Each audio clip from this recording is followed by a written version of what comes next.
Hello and welcome to another tutorial.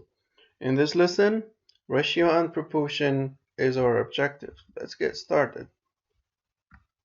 And this book is revised for checkpoint book. Here are some very good worked examples that helps you understand.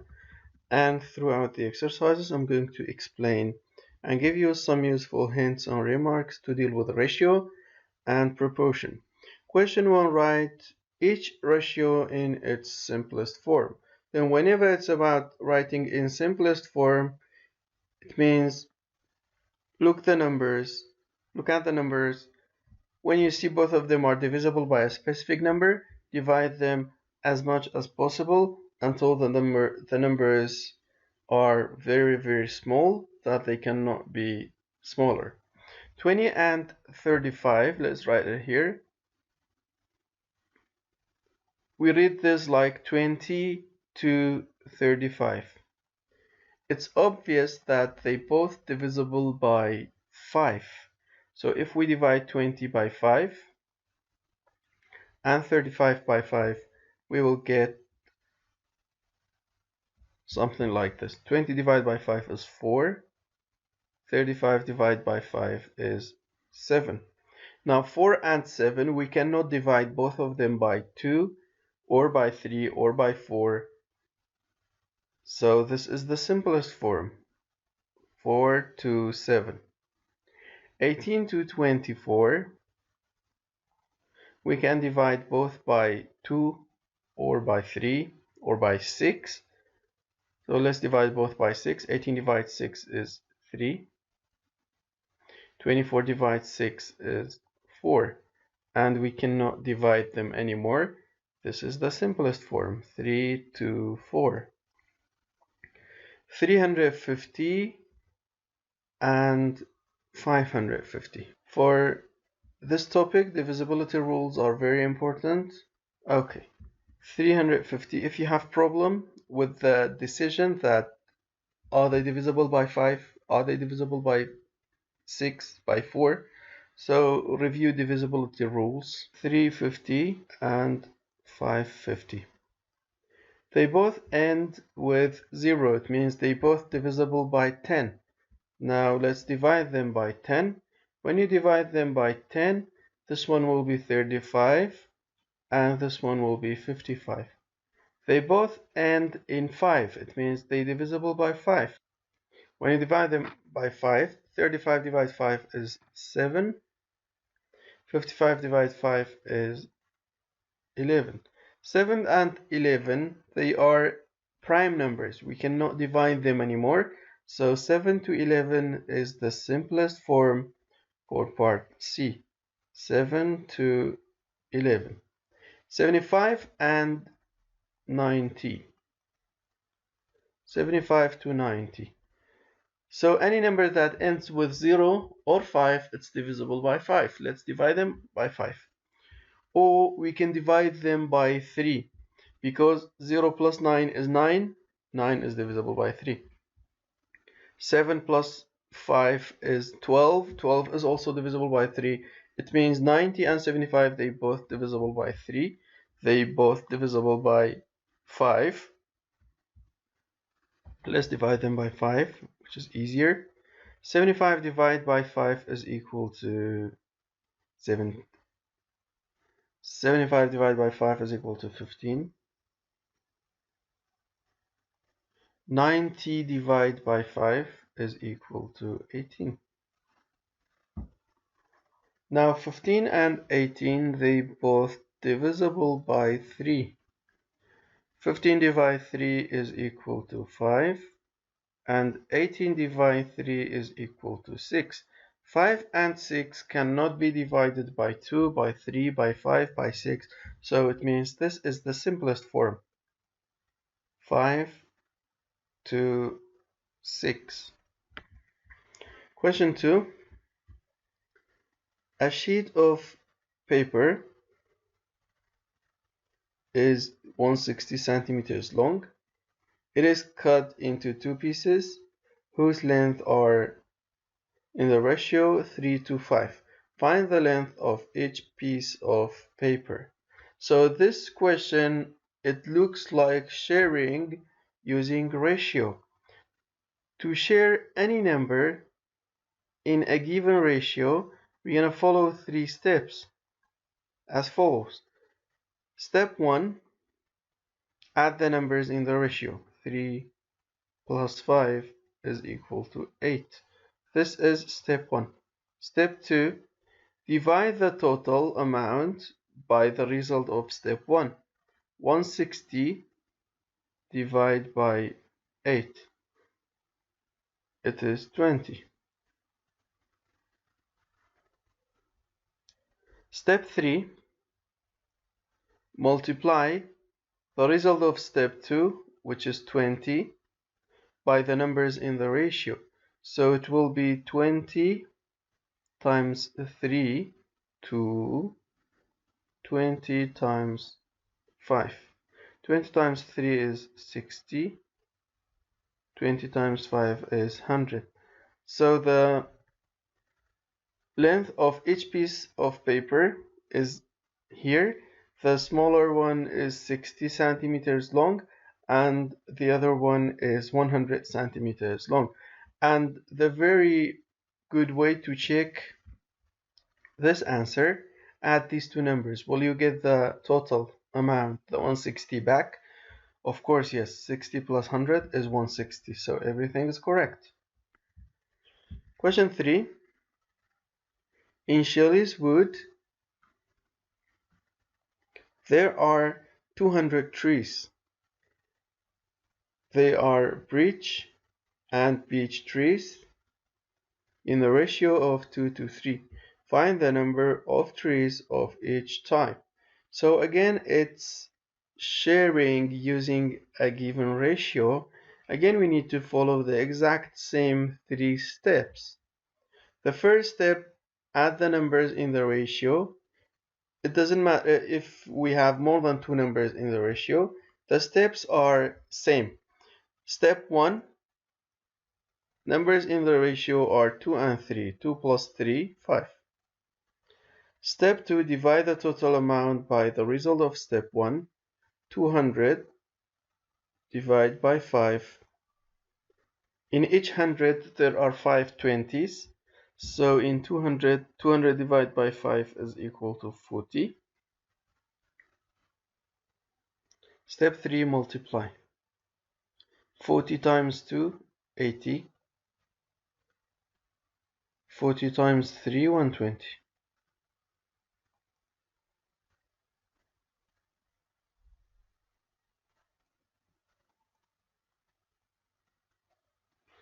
80 plus 120 is 200, so it's correct.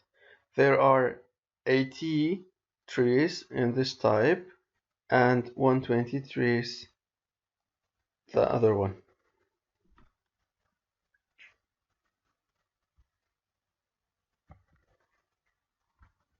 The unitary method. This time we're going to write ratio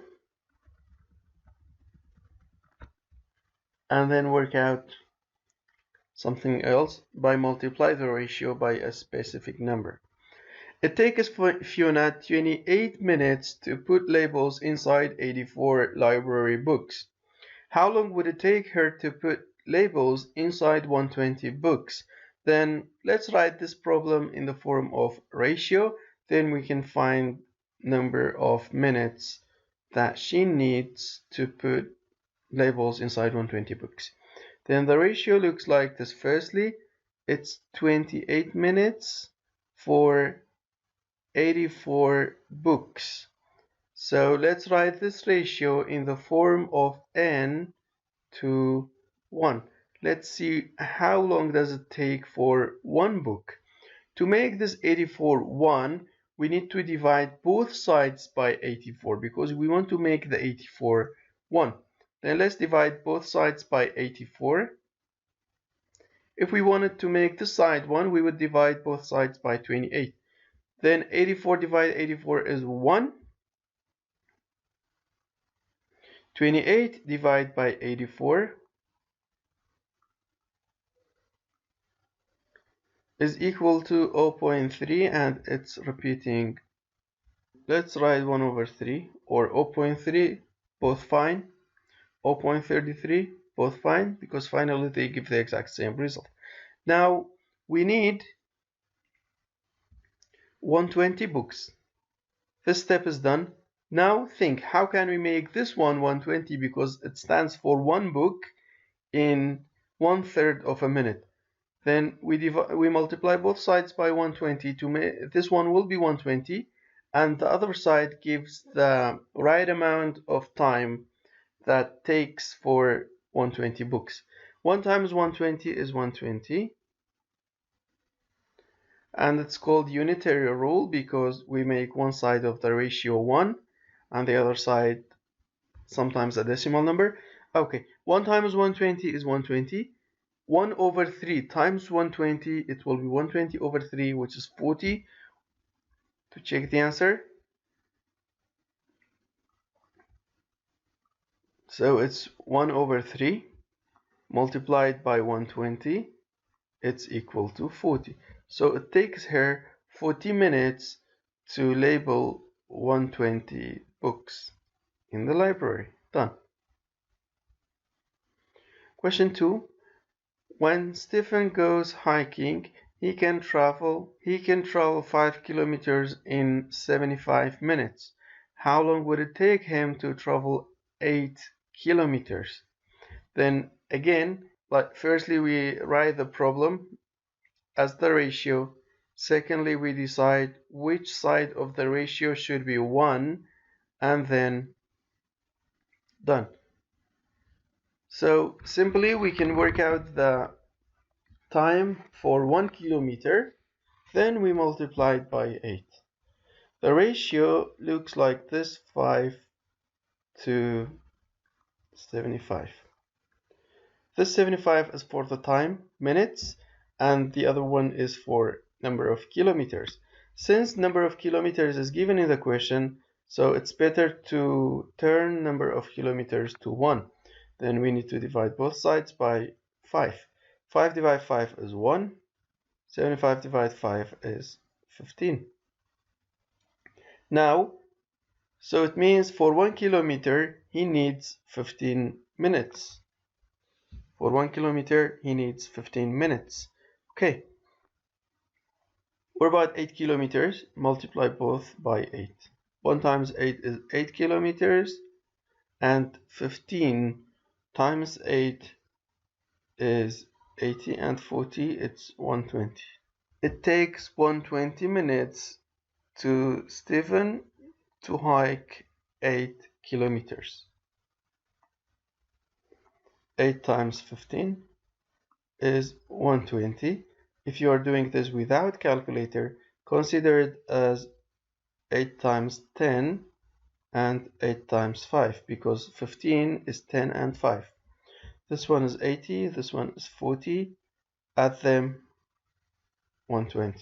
That's how you do it mentally without calculator. Now the answer of question 2 is 120 minutes.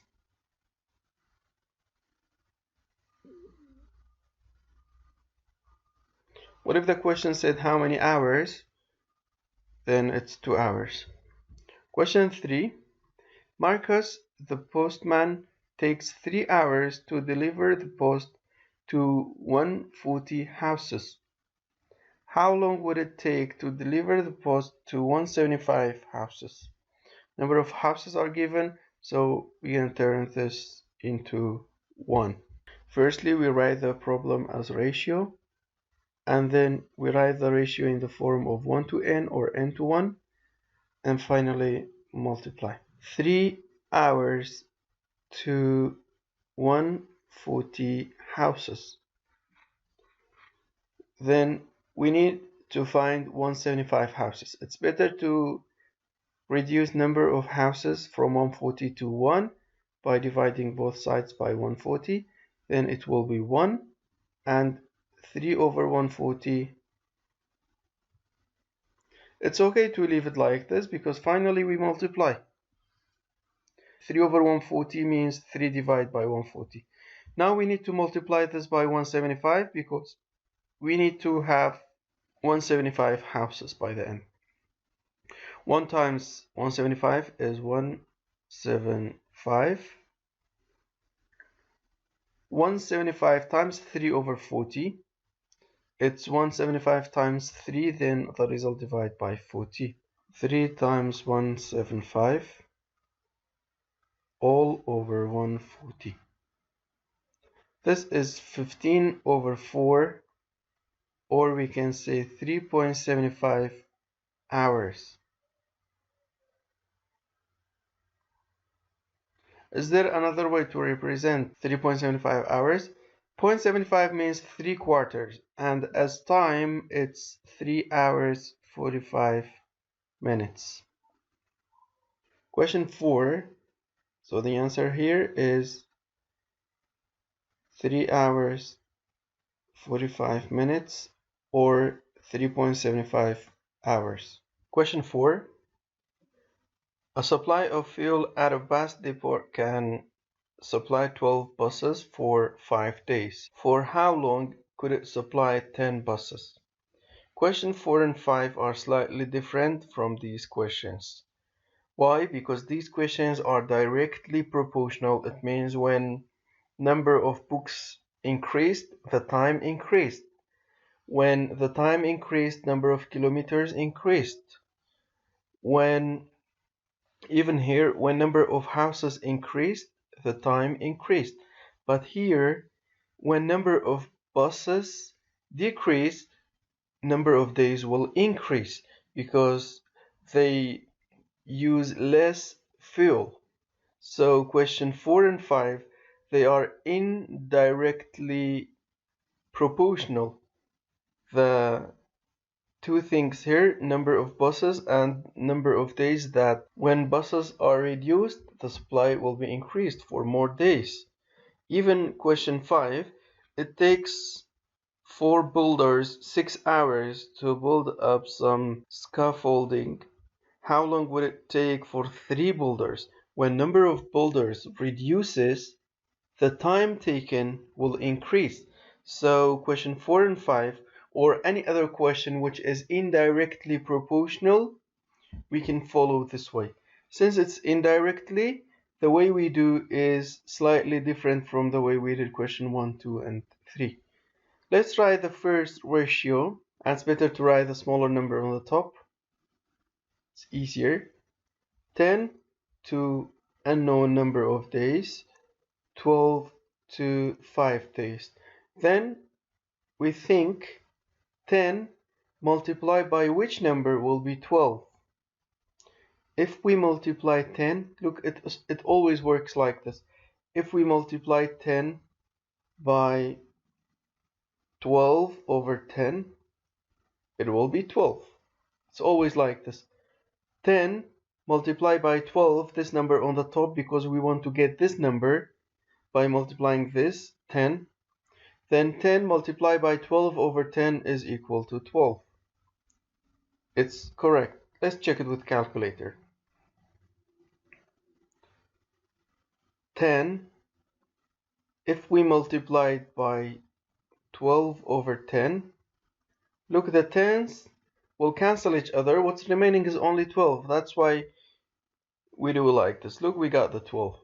Now, since it's indirectly proportional, we multiply this number by the same scale to get this missing number. Now, 5 times 12 over 10 is equal to 6. 5 times 12 over 10. It is 6. So the supply, the fuel supply, lasts for 6 days if only 10 buses work. Okay. Since it's indirectly proportional, whatsoever happen between these two numbers, the same happen when we go back from this number to here. Okay? This is question 4. Question 5, let's write the ratio. 4 builders need 6 hours. What about 3 builders? So it's better to write a smaller number on the top. 3 builders to a missing number. 6 boulders, 3 boulders, we don't know how long would it take, but for 4 boulders it takes 6 hours. So it looks the same. The smaller number on the top, a number is missing here. Since it's indirectly proportional, when number of boulders reduces, the job takes a longer time. That's why it's an indirect proportional. Then 3 times which number will be 4? Just like the previous question, we want to get 4 out of 3. Then if we multiply 3 by 4 over 3, it will be 4. Now, since it's indirectly proportional, we multiply this number, the 3, to get the 4. We multiply the 6 to get this number here. 6 times 4 over 3. 6 times 4 over 3 is equal to 8. So for 3 boulders, it takes 8 hours to complete the same job. Done. So remember, indirectly proportional. This way is the easiest way to deal with indirectly proportional and using ratio.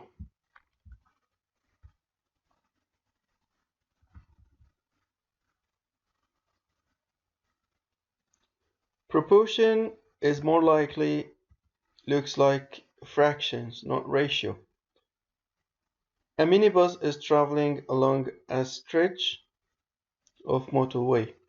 The distance it travels is proportional to the time for which it travels in 20 minutes. In 20 minutes it travels 30 kilometers.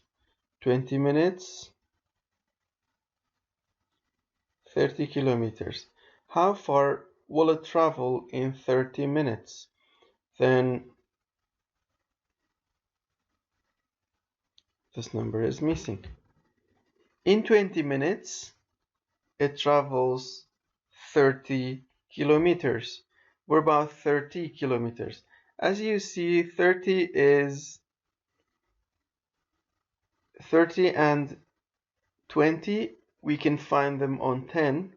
Then let's reduce the 20 to 10.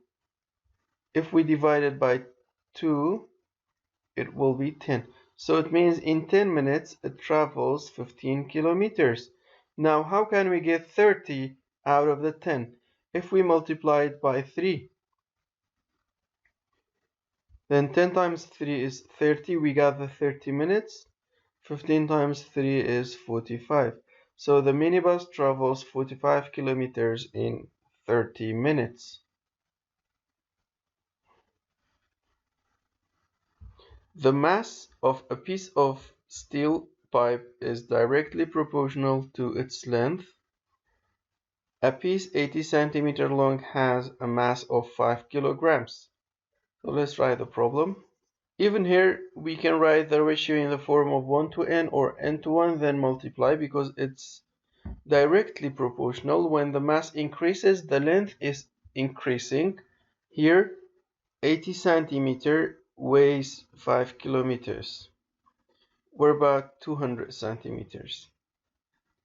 Then between 80 and 200, they both a multiple of 10.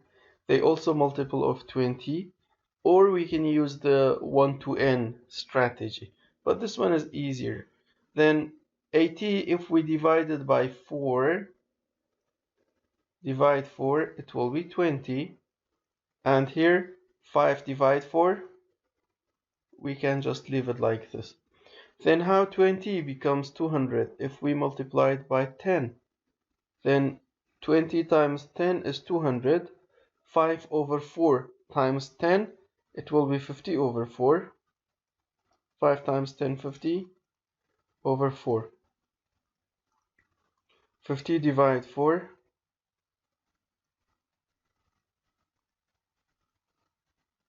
is 12.5. So it's 200 to 12.5. Then the 200 centimeter pipe is 12.5 kilograms. Question 3. The cost of placing an advert in a newspaper is directly proportional to the number of lines it takes up. An advert of 5 lines will cost $80. Find the cost of an advert of 12 lines. Then again, let's write the ratio. 5 to 80.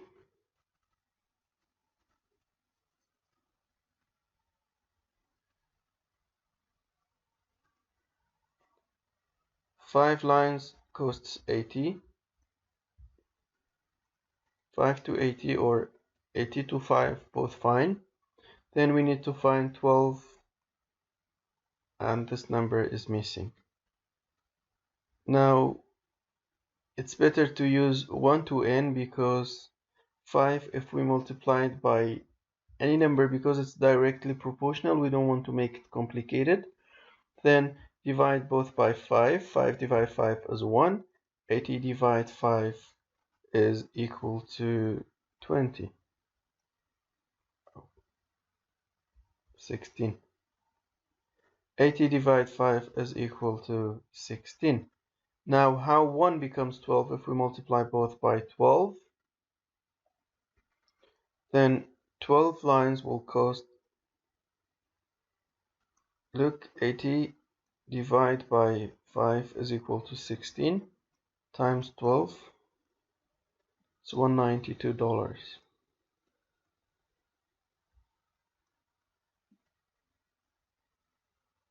It costs $192. The cost of a carpet is directly proportional to the area. An area of 10 meters square would cost $250. Find the cost of a carpet with an area of 35 meters square. It's directly proportional. The form of 1 to n or n to 1, it always helps, but only indirectly proportional is a little bit confusing, because you're going to multiply or divide both ratios.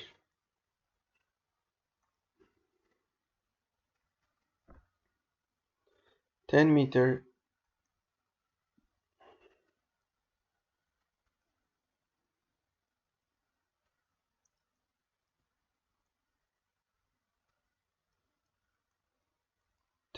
costs $250. We're about 35. Then write the ratio in the form of 1 to n, divide 10. 1 meter costs $25. Multiplied by 35. 35 meter will cost 25 times 35.